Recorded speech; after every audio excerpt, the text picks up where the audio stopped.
Welcome again. मैं जयकौल हाजिर हूँ आप सबके सामने एक नए वीडियो के साथ। और आज हम लोग देखेंगे कि ट्रैक सेक्शन में क्या क्या बच गया। तो सबसे शुरुआत में स्टार्ट ब्लूटूथ जीपीएस के बारे में दिया हुआ है, इसके बारे में मैंने स्किप किया था। और दूसरा है सेंसर्स का। तो ये दो बड़े चैप्टर्स हैं जिसको आज मैं डील करने वाला हूँ। और आज आप लोग देखेंगे कि ऑरुक्स मैप में एक्सटर्नल जीपीएस का कैसे प्रयोग होता है और इनके डेटा को ऑरुक्स मैप में कैसे साझा किया जा सकता है। और इसके अलावे आज हम लोग देखेंगे कि विभिन्न प्रकार के सेंसर्स जो कि आपको ऑरुक्स मैप में सेंसर्स वाले सेक्शन में दिखाया जाएगा, और इसके बारे में आज हम लोग डील करते हैं। तो आइए शुरुआत करते हैं। एक्सटर्नल जीपीएस को कैसे यूज़ करेंगे और उसके लिए हम लोग ऑरुक्स में क्या सेटिंग करेंगे। ये एक्सटर्नल जीपीएस को अपने ऑरुक्स मैप के साथ में कैसे कोलैबोरेट करना है, इसके लिए आज हम लोग सेटिंग के बारे में देखेंगे। तो फिलहाल आपको कैमरे के द्वारा मैं दिखाता हूँ। ये मेरा ह्यूआई का वॉच है, ये स्मार्ट वॉच है और इसमें आपको ये दिख रहा होगा अलग अलग टाइप का इसमें स्क्रीन है। तो इसमें सबसे पहले हम लोग जो सेट करने वाले हैं वो है इस मोबाइल के साथ में, मतलब हमारा जो मोबाइल है इस मोबाइल के साथ में ये पेयर्ड है या नहीं। तो इसको हम लोग लॉन्ग प्रेस करके देखते हैं। तो ये हमारा ह्यूआई वॉच जीटी जो है ये पहले से इसमें पेयर किया हुआ है ब्लूटूथ के थ्रू से। ब्लूटूथ के माध्यम से हमारा ह्यूआई वॉच GT 380 जो आपको यहाँ दिख रहा होगा, ये पहले से पेयर किया हुआ है। पेयर करने के बाद हम लोग आगे बढ़ते हैं। फिलहाल कैमरा में दिखाता हूँ मैं आपको। ये हमारा ह्यूआई वॉच है और इसमें जो भी डेटा आएगा ये हस्तांतरित होगा।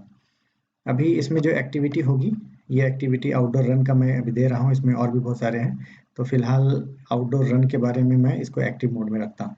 जीपीएस के सिग्नल के मिलते ही यह ग्रीन सिग्नल देगा और इससे आपको ये जीपीएस का डेटा हमारे फ़ोन में आता रहेगा ब्लूटूथ के माध्यम से। तो सबसे पहले इसको हम लोग ओपन स्पेस में लेके जाएंगे, ओपन एरिया में, ताकि यह सिग्नल अच्छे तरीके से इसको मिले। आप देख सकते हैं यहाँ पर ये ग्रीन हो गया है और ग्रीन होने के बाद इसको ओके दबाते हैं हम लोग और इसका डेटा स्टार्ट हो जाता है। इन सारे सेटिंग्स के बाद हम लोग मुख्यतः इन 4 बिंदुओं पर ध्यान देंगे। पहला बिंदु ये है कि set the device that is external GPS into active mode. हम लोग इसको वर्किंग मोड में रखेंगे ताकि इसका सारा डेटा जो है वो आता रहेगा। पेयर डिवाइसेस वाया ब्लूटूथ, यानी कि आप अपने मोबाइल को आप अपने एक्सटर्नल जीपीएस के साथ ब्लूटूथ के माध्यम से साझा करेंगे, जोड़ेंगे। और साथ ही साथ सेटिंग्स इन ऑरुक्स मैप, हम लोग इस बार ऑरुक्स मैप के सेटिंग्स को देखेंगे। तो सबसे पहले चलिए हम लोग ऑरुक्स मैप को खोलते हैं। आपको यहाँ मेरे स्क्रीन पे दिख रहा होगा ये ऑरुक्स मैप का एक मिरर किया हुआ वर्जन दिख रहा है। जिस प्रकार हम लोग जीपीएस को ऑन करने के लिए हमारे दाहिनी ओर यहाँ पर कुछ टूल्स दिए हुए हैं, जिसमें कि पहला यहाँ जीपीएस को ऑन किया जाता था। यह जीपीएस सामान्यतः इस एंड्रॉयड मोबाइल के जीपीएस को ऑन करता है। आप ट्रैक सेक्शन में देखेंगे यहाँ स्टार्ट जीपीएस का अर्थ है कि आपके एंड्रॉयड मोबाइल के जीपीएस को यह ऑन करता है। परंतु जब किसी एक्सटर्नल जीपीएस को हम लोग इसके साथ एसोसिएट करेंगे तो यहाँ पर स्टार्ट जीपीएस के अलावे स्टार्ट बीटी जीपीएस भी होगा, अर्थात ब्लूटूथ जीपीएस भी होगा। तो हमारा एक्सटर्नल जीपीएस को कैसे असाइन करते हैं इस संबंध में चलिए आगे सेटिंग्स की ओर बढ़ते हैं। सबसे दाहिनी ओर ये 3 डॉट्स है, इसको क्लिक करने पर ग्लोबल सेटिंग्स आएगा। सेटिंग्स में जाने के बाद आप इस लिस्ट के अंदर में जैसे ही स्क्रॉल करेंगे आपको यहाँ सेंसर्स एक ऑप्शन दिखेगा। सेंसर्स के अंतर्गत आपको जीपीएस नाम का एक पॉइंट दिखेगा। आप जीपीएस को क्लिक करेंगे, इसके बाद इसको स्क्रॉल डाउन करेंगे तो इसके मध्य क्षेत्र में आप देख पाएंगे एक्सटर्नल जीपीएस का एक पॉइंट बना हुआ है। इसके अंतर्गत एक्सटर्नल जीपीएस का जो पेयर्ड जीपीएस होगा वह उसका आईडी यहाँ पर दिखलाई देगा। यदि नहीं है तो समझिए कि आपका एक्सटर्नल जीपीएस आपने असाइन नहीं करी है। इस पर क्लिक करेंगे और क्लिक करने पर आपको ऑप्शन दिखता है, ये बैक बटन है। स्कैन करेंगे, यदि आपके मोबाइल के साथ में पेयर्ड है आपके मोबाइल के साथ में यदि एक्सटर्नल जीपीएस पेयर्ड है तो यहाँ स्कैन करने के पश्चात आप यहाँ पर देख पाएंगे वो डिवाइस। तो इस स्कैनिंग प्रोसेस से पहले ब्लूटूथ को ऑन रखेंगे और ब्लूटूथ के ऑन करने के बाद आप अपने जीपीएस को इसके साथ में साझा करेंगे, इसको पेयर करेंगे, फिर यहाँ स्कैन करेंगे। स्कैन करने के पश्चात आपको यहाँ पर एक आपको लिस्ट दिखेगी नए डिवाइसेस की और इसको आप सेलेक्ट करेंगे। तो फिलहाल मैं यहाँ पर स्टॉप करता हूँ क्योंकि मेरे पास यहाँ Huawei Watch GT 380 ये हमारा स्मार्ट वॉच है। और अभी देखिए इस एक्सटर्नल जीपीएस में आपको ये करंट ये आईडी दिख रहा होगा, यह हमारे स्मार्ट वॉच का आईडी है और इस प्रकार से ये जीपीएस असाइन हो जाता है जो हमारा एक्सटर्नल जीपीएस है। वापस आने के उपरांत आप देख पाएंगे जो यह जीपीएस ऑन करने वाली बटन है यह आपके एंड्रॉयड डिवाइस के जीपीएस को ऑन करेगा, लेकिन स्पेशलाइज्ड जीपीएस अर्थात आपका जो ब्लूटूथ जीपीएस है उसको ऑन करने के लिए यहाँ पर एक स्टार्ट बीटी जीपीएस बन जाता है। अब इस स्थिति में हम लोग स्टार्ट ब्लूटूथ जीपीएस को ही ऑन करेंगे।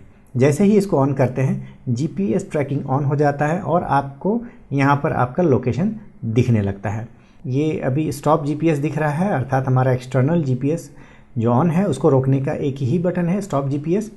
और इस प्रकार से देख सकते हैं कि हमारे पास start GPS and start BT GPS दो अलग अलग मेन्यू दिए हुए हैं।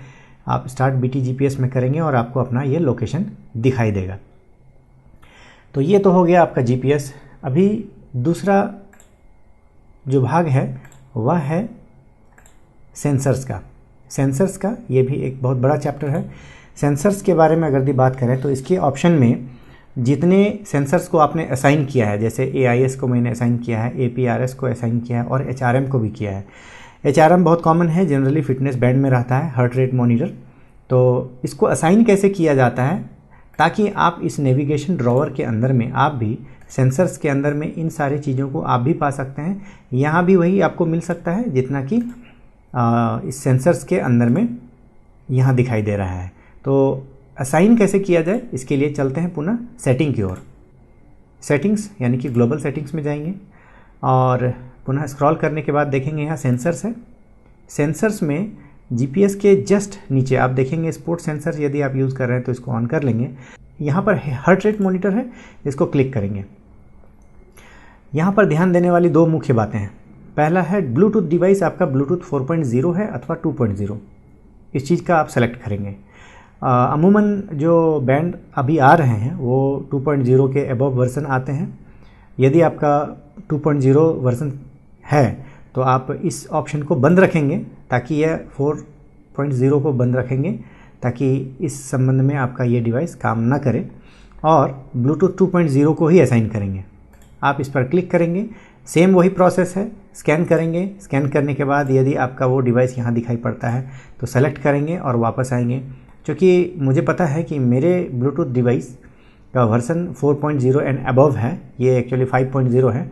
तो आप अपने अपने स्मार्ट वॉच या स्मार्ट बैंड को आप लोग आपके जो यूज़र मैनुअल होगा उस पर जाकर चेक कर लें कि यह किस ब्लूटूथ वर्जन पर आधारित है और उसके हिसाब से आप इसको ऑन रखेंगे। मैं यहाँ पर ब्लूटूथ 4.0 को ऑन करता हूँ। ये हार्ट रेट मॉनिटर आप देख पा रहे हैं, यहाँ पर करंट वर्जन जो है ये हमारा ब्लूटूथ डिवाइस का आईडी है जिससे कि यह हार्ट रेट मॉनिटर काम कर रहा है और इससे ये सेंस करेगा। वापस आने के पश्चात यहाँ पर सेंसर्स मेन्यू में HRM पर क्लिक करेंगे।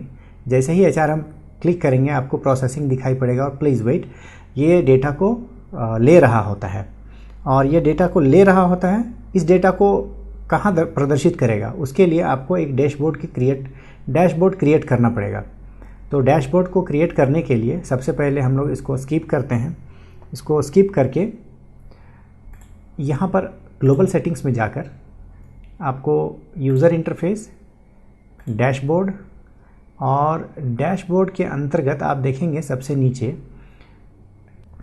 सबसे नीचे टॉप डैशबोर्ड एक लिखा होगा। टॉप डैशबोर्ड का अर्थ है कि आप अपने मोबाइल डिवाइस के सबसे निचले हिस्से में जो डैशबोर्ड दिखाई देता था उसके ऑपोजिट, उसके ऊपर टॉप साइड में एक डैशबोर्ड बनता है जिसमें कि 3 कंट्रोल्स यूनिट्स दिए गए हैं। पहला है लेफ्ट, बीच में central and third right one.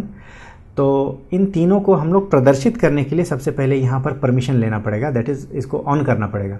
Display the dashboard, तो डिस्प्ले कर देते हैं। और left control beats per minute है HRM का, आप यहाँ से इसको क्लिक करेंगे और यहाँ बहुत सारे ऑप्शंस आपके अंदर में यहाँ पर दिखाई पड़ेगा, आपको बहुत सारा ऑप्शंस है। इसमें से कोई भी आप ले सकते हैं, इवन कि आप इसमें कैडेंस वगैरह ले सकते हैं और टायर प्रेशर को भी दे सकते हैं, रिलेटिव ह्यूमिडिटी है, बहुत सारे ऑप्शन हैं, आप इसको चेक कर सकते हैं। जिस प्रकार का सेंसर होगा आप उसी प्रकार के डेटा को इसमें लेंगे। मैंने लेफ़्ट कंट्रोल में बीट्स पर मिनट को चुनाव किया है और सेंटर को मैं यहाँ पर कैंसिल करूँगा, यहाँ स्पीड रख देता हूँ और राइट साइड में मैं टाइम दे देता हूँ। तो इस प्रकार से ये मेरा असाइन हो गया कि ये डैशबोर्ड में क्या प्रदर्शित होगा, और डैशबोर्ड को डिस्प्ले में दिखाने के लिए, डैशबोर्ड एरिया में दिखाने के लिए इसको ऑन करना है। वापस आने के उपरांत आप देख सकते हैं कि समय के लिए जो घड़ी है, यह घड़ी हमारे एंड्रॉयड डिवाइस से लिया जा रहा है और बीच वाला जो भाग था यह स्पीड का होगा। जब हम कहीं चल रहे होते हैं तब यह स्पीड यहाँ पर इस एरिया में दिखाई देता और यहाँ पर हार्ट रेट मॉनिटर का हार्ट बीट पर मिनट दिखाई देगा। तो स्टार्ट करते हैं सबसे पहले सेंसर्स को, स्टार्ट HRM। जैसे ही स्टार्ट करेंगे यहाँ पर एक मेन्यू ऑप्शन बनेगा और अभी कनेक्ट हो रहा है। कनेक्ट होने के बाद ये इन दो जगहों पर संबंधित सूचनाएं यहाँ दी जाएंगी। तो फ़िलहाल इतना ही समझा जाए कि ये जो डेटा है यह आपको ग्लोबल सेटिंग्स में जाकर, सेंसर्स में जा कर के आप सभी फील्ड्स को आप यहाँ पर असाइन कर सकते हैं। यहाँ पर देखिए AIS जो नॉटिकल स्पोर्ट्स में यूज़ होता हो, APRS, TPMS tyre pressure monitoring system है, यहाँ पे टेम्पो डिस्को सेंसर्स है। तो इसके अलावा बैरोमीटर सेंसर्स भी है जो कि थर्मोमीटर और बैरोमीटर के जैसा काम कर रहा है। ये ब्लूटूथ 4.0 पे आधारित है।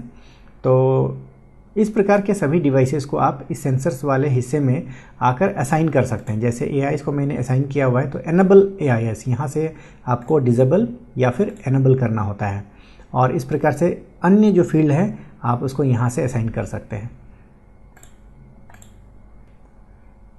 तो ये था आज का एक्सटर्नल GPS और सेंसर्स बेस्ड ट्यूटोरियल। तो आज का वीडियो आपको कैसा लगा? मुझे उम्मीद है कि आपको बहुत सारा नॉलेज आज को मिल गया होगा और आई थिंक आप लोग को पसंद आया होगा। मैसेज पे ज़रूर कमेंट करेंगे और लाइक शेयर ज़रूर करेंगे। जो लोग हमारा चैनल सब्सक्राइब नहीं किए हैं अब तक, काइंडली वो सब्सक्राइब कर लेंगे और इसको ज़्यादा से ज़्यादा लोगों तक पहुंचाने का कोशिश करेंगे। हमारा इसमें आप लोग भी सहयोग करेंगे और वीडियो देखने के लिए बहुत बहुत धन्यवाद।